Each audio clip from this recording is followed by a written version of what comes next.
ମାନବିକ ଅଧିକାର ସୁରକ୍ଷା ପରିଷଦର ରାଷ୍ଟ୍ରୀୟ ଲିଗାଲ ସେଲ୍ ଅଧ୍ୟକ୍ଷ ଭାବେ ଆପଣ ନିୟୋଜିତ ହେଲେ। ସେ ବିଷୟରେ କ'ଣ ଆପଣ ପ୍ରତିକ୍ରିୟା ରଖିବାକୁ ଚାହିଁବେ? ଏ ସଂସ୍ଥାଟି ଗୋଟେ ହେଉଛି ବିଶ୍ୱସ୍ତରୀୟ ସଂସ୍ଥା। ଆର କାମ ହେଲା ଯେ ବିଭିନ୍ନ ଲୋକଙ୍କର ବ୍ୟକ୍ତିବିଶେଷଙ୍କର ଯେଉଁ ମାନବ ଅଧିକାର, ତାଙ୍କର ଯେଉଁ ଜନ୍ମଗତ ଅଧିକାର ରହିଛି, ସେଇଟା ପ୍ରଶାସନିକ ସ୍ତରରେ ବା ସାମାଜିକ ସ୍ତରରେ କ୍ଷୁଣ୍ଣ ହେଉଛି। ତାକୁ ସୁରକ୍ଷିତ ରଖିବା ପାଇଁ ଏ ସଂସ୍ଥା କାମ କରିବ। ଏ ସଂସ୍ଥାର ଉତ୍ପତ୍ତି ହେଉଛି ଯେତେବେଳେ ଆମର ୟୁଏନ୍ଏରେ ପ୍ରସ୍ତାବ ଗ୍ରହଣ କରାଗଲା ଯେ ହ୍ୟୁମାନ୍ ରାଇଟ୍ସକୁ ପ୍ରୋଟେକ୍ସନ୍ ଦିଆଯିବ। ଯେହେତୁ ଭାରତ ଗୋଟେ ୟୁନାଇଟେଡ୍ ଷ୍ଟେଟ୍ସର ସଭ୍ୟ ଅଛି, ତେଣୁ ସେଇଠୁ ପ୍ରସ୍ତାବଟା ଆସିକିରି ଆମ ଦେଶରେ ଆଇନ ତିଆରି ହେଲା। ଯେଉଁମାନେ ହ୍ୟୁମାନ୍ ରାଇଟ୍ସ ପ୍ରୋଟେକ୍ସନ୍ ଆକ୍ଟ ଅଛି, ହ୍ୟୁମାନ୍ ରାଇଟ୍ସ କମିଶନ ଅଛନ୍ତି, ଷ୍ଟେଟ୍ର ଅଛନ୍ତି, ସେଣ୍ଟ୍ରାଲର ଅଛନ୍ତି। ଏଇଟା ହେଲା ସରକାରୀ ସଂସ୍ଥା। ଯେଉଁ ସଂସ୍ଥାଟି କଥା ଆପଣ ମୋତେ ପଚାରିଲେ, ଯେଉଁଥିରେ ମୋତେ ଅଧ୍ୟକ୍ଷ କରାଯାଇଛି, ସେଇଟା ହେଉଛି ଗୋଟେ ବେସରକାରୀ ସାମାଜିକ ସଂସ୍ଥା। ତା'ର କାମ ହେଲା ଯେଉଁଠି ଯେଉଁ ସ୍ତରରେ ମଣିଷର ଅଧିକାରକୁ କ୍ଷୁଣ୍ଣ କରାଯାଉଛି, ସେମାନଙ୍କୁ କେମିତି ନ୍ୟାୟିକ ସୁବିଧା ଦେବା ଏବଂ ନ୍ୟାୟ କ୍ଷେତ୍ରରେ ତାଙ୍କୁ ସୁରକ୍ଷା ଦେବା।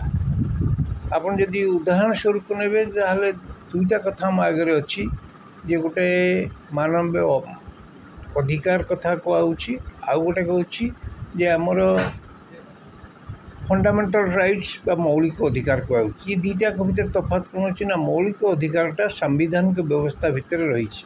ଏଇଟା କିନ୍ତୁ ବ୍ୟାପକ।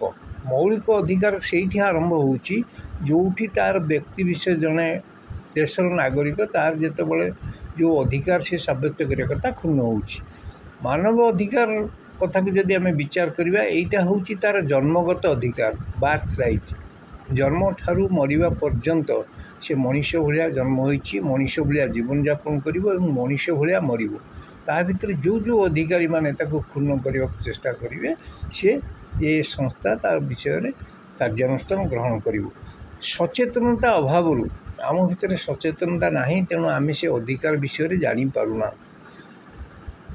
ପୋଲିସ ପ୍ରଶାସନ ହେଉ, ସାଧାରଣ ପ୍ରଶାସନ ହେଉ, ରାଜନୈତିକ କ୍ଷେତ୍ରରେ ହେଉ, ଆମେ ପ୍ରତି ମୁହୂର୍ତ୍ତରେ ପ୍ରତାରିତ ହେଉଛୁ। ଆମେ ନୀରବ ଦ୍ରଷ୍ଟା ହେଇକି ରହୁଛୁ। ପ୍ରତ୍ୟେକ କ୍ଷେତ୍ରରେ ଆପଣଙ୍କୁ ଯଦି ଉଦାହରଣ ସ୍ୱରୂପ ଦେଖେଇବି ଯେ ମୁଁ ଜଣେ ମଣିଷ, ମୋର ଶିକ୍ଷା, ମୋର ସ୍ୱାସ୍ଥ୍ୟ, ମୋର ସୁରକ୍ଷା ହେଉଛି ଯିଏ ସରକାର ରହିବ ତାଙ୍କର ପ୍ରଥମ ପ୍ରାଥମିକତା ବା ପ୍ରଥମ କର୍ତ୍ତବ୍ୟ। କରାଯାଉନି।